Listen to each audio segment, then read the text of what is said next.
ओम शांति। आज 27 जुलाई 2024 बाबा की साकार महावाक्य। प्यारी बाबा के ही मीठे बच्चे, बाप समान रहमदिल और कल्याणकारी बनो। समझदार वो जो खुद भी पुरुषार्थ करे और दूसरों को भी कराए। प्रश्न: तुम बच्चे अपनी पढ़ाई से कौन सी चेकिंग कर सकते हो? तुम्हारा पुरुषार्थ क्या है? उत्तर: पढ़ाई से तुम चेकिंग कर सकते हो कि हम उत्तम पाठ बजा रहे हैं या मध्यम या कनिष्ठ। सबसे उत्तम पाठ उनका कहेंगे जो दूसरों को भी उत्तम बनाते हैं, अर्थात सर्विस कर ब्राह्मणों की वृद्धि करते हैं। तुम्हारा पुरुषार्थ है पुरानी जुत्ती उतार नई जुत्ती लेने का। जब आत्मा पवित्र बने तब उसे नई पवित्र जुत्ती तो शरीर मिले। ओम शांति। बच्चे दो तरफ से कमाई कर रहे हैं।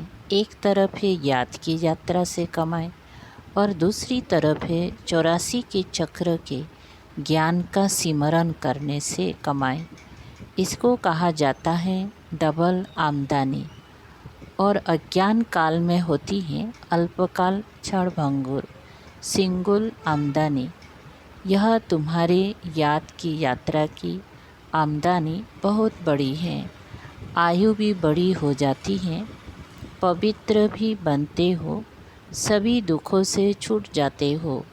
बहुत बड़ी आमदनी है। सतयुग में आयु भी बड़ी हो जाती है, दुख का नाम नहीं, क्योंकि वहाँ रावण राज्य ही नहीं।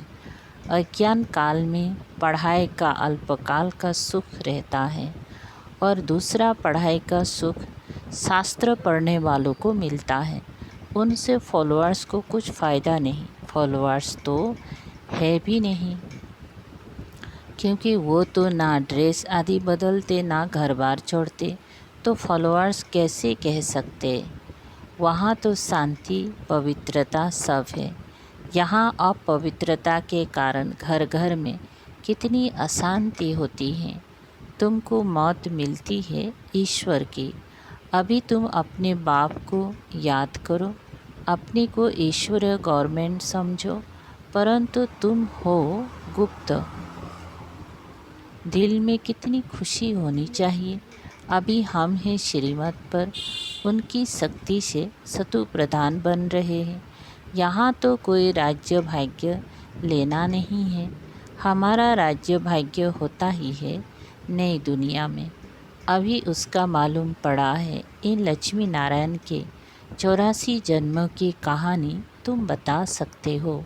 भल कोई भी मनुष्य मात्र हो, कैसा भी कोई पढ़ाने वाला हो, परंतु एक भी ऐसे कह नहीं सकेंगी कि आओ तो हम इन्हों के 84 जन्मों की कहानी बताए। तुम्हारी बुद्धि में सब स्मृति रहती है। विचार सागर मंथन भी करते हो। अब तुम हो ज्ञान सूर्यवंशी, फिर सतयुग में कहा जाएगा विष्णुवंशी। ज्ञान सूर्य प्रगटा। इस समय तुम्हें ज्ञान मिल रहा है ना। ज्ञान से ही सद्गति होती है। आधा कल्प ज्ञान चलता है, फिर आधा कल्प अज्ञान हो जाता है। यह भी ड्रामा की नून है। तुम अभी समझदार बने हो। जितना जितना तुम समझदार बनते हो, औरों को भी आप समान बनाने का पुरुषार्थ करते हो। तुम्हारा बाप रहमदिल कल्याणकारी है, तो बच्चों को भी बनना है। बच्चे कल्याणकारी ना बने तो उनको क्या कहेंगी? गायन भी है ना, हिम्मत बच्चे मदद बाप, यह भी ज़रूर चाहिए, नहीं तो वर्षा कैसे पाएंगी? सर्विस अनुसार तो वर्षा पाते हो।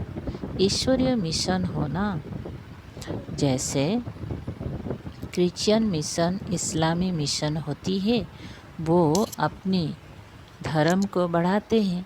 तुम अपने ब्राह्मण धर्म और देवी धर्म को बढ़ाते हो।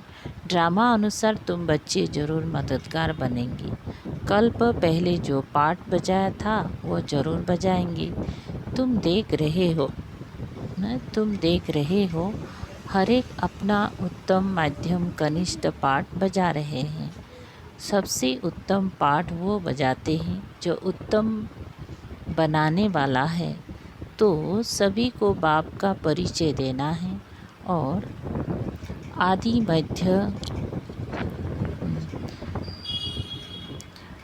मध्य अंत का राज समझाना है। ऋषि मुनि आदि भी नेति नेति कहते गए और फिर कह देते सर्वव्यापी और कुछ नहीं जानते। ड्रामा अनुसार आत्मा की बुद्धि भी तमो प्रधान बन जाती है। शरीर की बुद्धि नहीं कहेंगे, आत्मा में ही मन बुद्धि है। यह अच्छी रीति समझकर और फिर बच्चों को चिंतन करना है, फिर समझाना होता है। वो लोग शास्त्र आदि सुनाने के लिए कितनी दुकान निकाल बैठे हैं। तुम्हारे भी दुकान है। बड़े बड़े शहरों में बड़े दुकान चाहिए। बच्चे जो तीखे होते हैं उनके पास खजाना बहुत रहता है। इतना खजाना नहीं है तो कोई को दे भी नहीं सकते हैं। धारणा नंबरवार होती है। बच्चों को अच्छी रीति धारणा करनी है जो किसी को समझा सके। बात कोई बड़ी नहीं है, सेकंड की बात है। बाप से वर्षा लेना। तुम आत्माएं बाप को पहचान गए हो तो बेहद के मालिक हो गए। मालिक भी नंबरवार होते हैं। राजा भी मालिक तो प्रजा भी कहेगी हम भी मालिक हैं। यहाँ भी सब कहते हैं ना हमारा भारत। तुम भी कहते हो श्रीमत पर हम अपना स्वर्ग स्थापन कर रहे हैं। फिर स्वर्ग में भी राजधानी है, अनेक प्रकार के दर्जे हैं। पुरुषार्थ करना चाहिए ऊंच पद पाने का। बाप कहते हैं जितना अभी पुरुषार्थ कर पद पाएंगे वही कल्पांतर के लिए होगा। इम्तिहान में कोई की कम मार्क्स हो जाती है तो फिर हार्ट फेल भी हो जाते हैं। ये तो है बेहद की बात। पूरा पुरुषार्थ नहीं किया तो फिर दिल शिकस्त भी होंगी, सज़ा भी खानी पड़ेगी। उस समय कर ही क्या सकेंगे, कुछ भी नहीं। आत्मा क्या करेंगे। वो लोग तो जीव घात करते डूब मरते हैं। इसमें घात आदि की बात नहीं। आत्मा का तो घात होता नहीं, वो तो अविनाशी है। बाकी शरीर का घात होता है जिससे तुम पाठ बजाते हो। अभी तुम पुरुषार्थ करते हो। यह पुरानी जुत्ती उतार, हम नई देवी जुत्ती ले लेवे। ये कौन कहते हैं? आत्मा। जैसे बच्चे कहते हैं ना हमको नया कपड़ा दो, हम आत्माओं को भी नया कपड़ा चाहिए। बाप कहते हैं तुम्हारी आत्मा नई बने तो शरीर भी नया चाहिए, तब शोभा है। आत्मा के पवित्र होने से 5 तत्व भी नए बन जाते हैं। 5 तत्वों का ही शरीर बनता है। जब आत्मा सतु प्रधान है तो शरीर भी सतु प्रधान मिलता है। आत्मा तमो प्रधान तो शरीर भी तमो प्रधान। अब सारी दुनिया के पुतले तमो प्रधान है। दिन प्रतिदिन दुनिया पुरानी होती जाती है, गिरती जाती है। नए से पुरानी तो हर एक चीज़ होती है, पुरानी हो फिर डिस्ट्रॉय होती है। ये तो सारी सृष्टि का सवाल है। नई दुनिया को सतयुग, पुरानी को कलयुग कहा जाता है। बाकी संगम युग का तो किसी को भी पता नहीं। तुम ही जानते हो यह पुरानी दुनिया बदलनी है। अब बेहद का बाप जो बाप टीचर गुरु है उनका फरमान है कि पावन बनो। काम जो महाशत्रु है उन पर जीत पहन जगजीत बनो। जगजीत अर्थात विष्णुवंशी बनो। बात एक ही है। इन अक्षरों का अर्थ तुम जानते हो। बच्चे जानते हैं हमको पढ़ाने वाला है बाप। पहले तो यह पक्का निश्चय चाहिए। बच्चा बड़ा होता है तो बाप को याद करना पड़े, फिर टीचर को, फिर गुरु को याद करना पड़े। भिन्न भिन्न समय पर तीनों को याद करेंगे। यहाँ तो तुमको तीनों ही इकट्ठे एक ही टाइम मिले हैं। बाप, टीचर, गुरु एक ही हैं। वो लोग तो वानप्रस्थ का अर्थ भी नहीं समझते। वानप्रस्थ में जाना है इसीलिए समझते हैं गुरु करना चाहिए। 60 बरस के बाद गुरु करते हैं। यह कायदा अभी ही निकाला है। बाप कहते इनके बहुत जन्म के अंत में वानप्रस्थ अवस्था में मैं इनका सद्गुरु बनता हूँ। बाबा भी कहते 60 बरस बाद सद्गुरु किया है, जबकि निर्वाण धाम जाने का समय है। बाप आते ही है सबको निर्वाण धाम में ले जाने। मुक्ति धाम जाकर फिर पाठ बजाने लिए आना है। वानप्रस्थ अवस्था तो बहुतों की होती है, फिर गुरु करते हैं। आजकल तो छोटा बच्चा हुआ उनको भी गुरु करा देते हैं। फिर गुरु को दक्षिणा मिल जाएगी। क्रिश्चियन लोग क्रिश्चियनाइज कराने गोद में जाकर देते हैं, परंतु वो कोई निर्वाण धाम में जाते नहीं। ये सब राज पाप समझाते हैं। ईश्वर का अंत तो ईश्वर ही बताएंगे। शुरू से लेकर बतलाते आए हैं। अपना अंत भी देते हैं और सृष्टि का ज्ञान भी देते हैं। ईश्वर खुद आकर आदि सनातन देवी देवता अर्थात स्वर्ग की स्थापना करते हैं। इनका नाम भारत ही चला आता है। गीता में सिर्फ श्री कृष्ण का नाम डाल कितना रोला कर दिया है। यह भी ड्रामा है, हार और जीत का खेल है। इसमें हार जीत कैसे होती है यह बाप बिगर तो कोई बता ना सके। ये लक्ष्मी नारायण भी नहीं जानते कि हमको फिर हार खानी है। ये तो सिर्फ तुम ब्राह्मण ही जानते हो, शूद्र भी नहीं जानते। बाप ही आकर तुमको ब्राह्मण से देवता बनाते हैं। हम सो का अर्थ बिल्कुल अलग है, ओम का अर्थ अलग है। मनुष्य तो बिगर अर्थ जो आया वो कह देते हैं।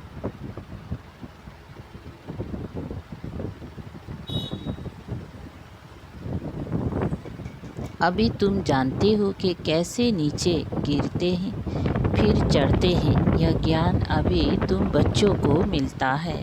ड्रामा अनुसार फिर कल्प बाद बाप ही आकर बताएंगे।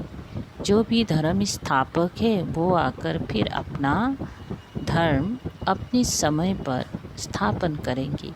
नंबरवार पुरुषार्थ अनुसार नहीं कहेंगे, नंबरवार समय अनुसार आकर अपना अपना धर्म स्थापन करते हैं। यह एक बाप ही समझाते हैं। मैं कैसे ब्राह्मण फिर सूर्यवंशी चंद्रवंशी डिनेस्टी स्थापन करता हूँ। अभी तुम हो ज्ञान सूर्यवंशी जो फिर विष्णुवंशी बनते हो। अक्षर बड़ी खबरदारी से लिखने होते हैं जो कोई भूल ना निकाले। समझा? तुम जानते हो ये ज्ञान का एक एक महावाक्य रत्न हीरे है। बच्चों में समझाने के बहुत रिफाइननेस चाहिए। कोई अक्षर भूल से निकल जाए तो फट से राइट कर समझाना चाहिए। सबसे कड़ी भूल है बाप को भूलना। बाप फरमान करते हैं माँ में कम याद करो, ये भूलना नहीं चाहिए। बाप कहते हैं तुम बहुत पुराने आशिक हो। तुम सब आशिकों का एक मासूक है। वो तो एक दो की शक्ल पर आशिक मासूक होते हैं। यहाँ तो मासूक है एक। वो एक कितने आशिकों को याद करेंगी। अनेकों को एक को याद करना तो सहज है।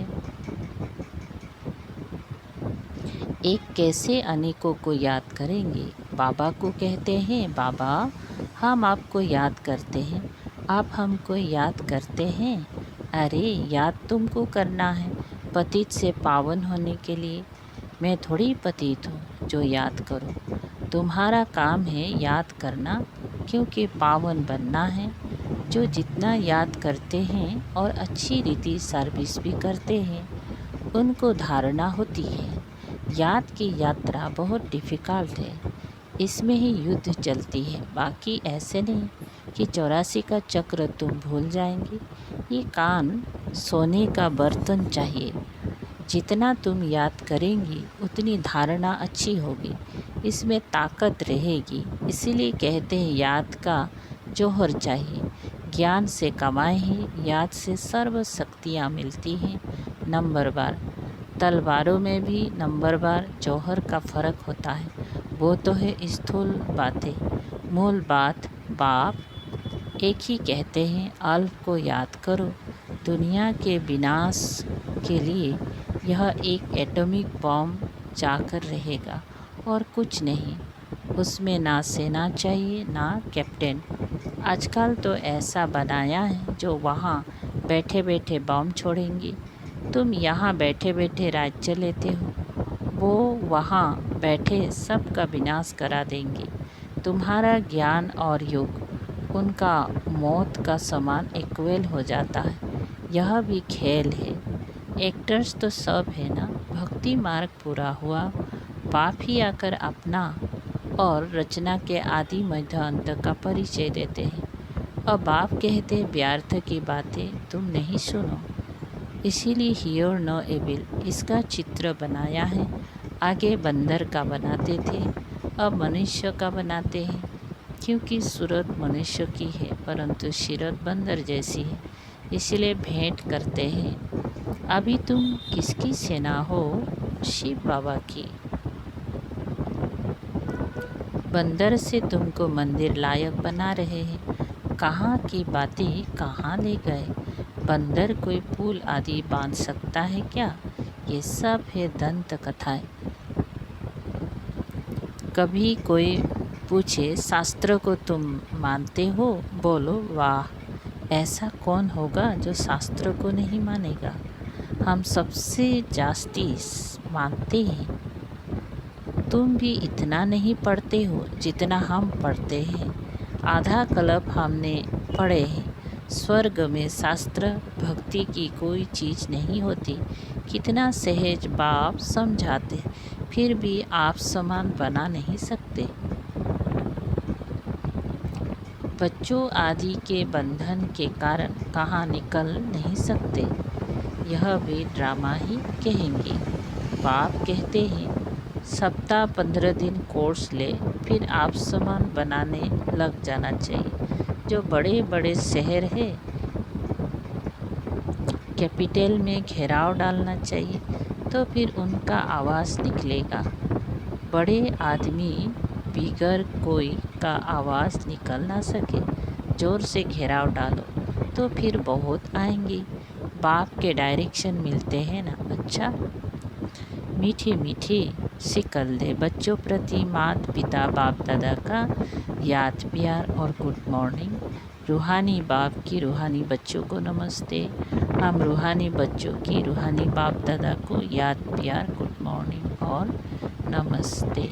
शुक्रिया बाबा। सार है नंबर पहला, ज्ञान और युग से अपनी बुद्धि को रिफाइन बनाना है। बाप को भूलने की भूल कभी नहीं करनी है। आशिक बन मासूक को याद करना है तो बंधन मुक्त बन आप समान बनाने की सेवा करनी है। ऊंच पद पाने का पुरुषार्थ करना है। पुरुषार्थ में कभी दिल शिकस्त नहीं बनना है। वरदान 1 मिनट की एकाग्र स्थिति द्वारा शक्तिशाली अनुभव कराने वाले एकांतवासी भव। एकांतवासी बनना अर्थात कोई भी एक शक्तिशाली स्थिति में स्थित होना। चाहे बीज रूप स्थिति में स्थित हो जाओ, चाहे लाइट माइट हाउस की स्थिति में स्थित हो, विश्व को लाइट माइट दो, चाहे फरिश्तेपन की स्थिति द्वारा औरों को अव्यक्त स्थिति का अनुभव कराओ। 1 सेकेंड व 1 मिनट भी अगर इस स्थिति में एकाग्र हो स्थित हो जाओ तो स्वयं को और अन्य आत्माओं को बहुत लाभ दे सकते हो। सिर्फ इसकी प्रैक्टिस चाहिए। स्लोगन, ब्रह्मचारी वो है जिनके हर संकल्प हर बोल में पवित्रता का वाइब्रेशन समाया हुआ है। अव्यक्त इशारे परोपकार की भावना से संपन्न बन, अपकारियों पर भी उपकार करो। नंबर 27, ब्रह्मा बाप ने बच्चों को मालिक बनाया और स्वयं को सेवाधारी के रूप में रखा। मालिकपन का मान भी दिया, शान भी दिया, नाम भी दिया। कभी अपना नाम नहीं किया। मेरे बच्चे, तुम जैसे बाप ने नाम मान शान सब का त्याग किया, परोपकार किया, स्वयं का सुख बच्चों के सुख में समझा, बच्चों की विस्मृति कारण दुख का अनुभव सो अपना दुख का दुख समझा, ऐसे फालो फादर कर परोपकार की भावना से संपन्न बनो, तब विश्व कल्याण का कार्य संपन्न होगा। ओम शांति।